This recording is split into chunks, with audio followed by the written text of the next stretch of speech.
ఈ రోజు మనం ఒక్క విషయం గుర్తుపెట్టుకోవాల్సిన అవసరం ఉంది.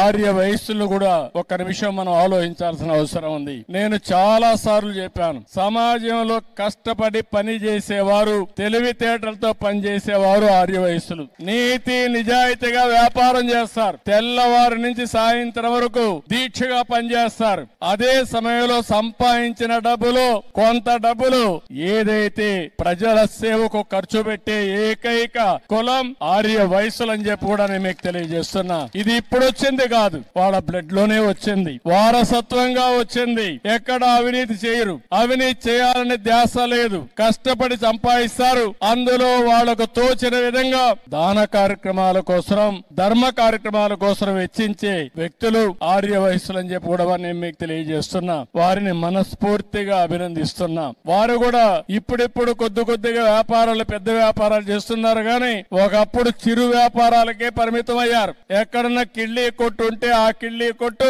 ఆర్య వసూలు తప్ప వేరే వాళ్ళది కాదు. అన్ని కొట్టులు వేరే ఉండేటివి. ఇప్పుడిప్పుడు కొద్దిగా ఆ కిరాణా కొట్లు కూడా వేరే వాళ్ళు పెట్టేసే పరిస్థితికి వచ్చారు. కాబట్టి ఇవన్నీ కూడా మల్టీ ఛానల్స్ వస్తున్నాయి, మార్ట్లు చేస్తున్నాయి, షాపింగ్ మాల్స్ వస్తున్నాయి, అనేక ఇది వచ్చాయి. కానీ ఎన్నో సార్లు చెప్పాను, అందుకే ఆర్య వయసుల కోసం ఒక కార్పొరేషన్ పెట్టి మీ తెలివితేటలు ఉపయోగించి మిమ్మల్ని కూడా వ్యాపారస్తులుగా తయారు చేయాలని తెలుగుదేశం పార్టీ ముందుకు వచ్చామని చెప్పి కూడా నేను మీకు తెలియజేస్తున్నా. భవిష్యత్తులో ఇంకా ఎక్కువ చేస్తాం. కన్యక పరమేశ్వరి తల్లి మనకు అండగా ఉంటుంది. ఆ ఆశీస్సులు ఉంటాయి. తప్పకుండా మీ అందరికీ న్యాయం జరుగుతుంది.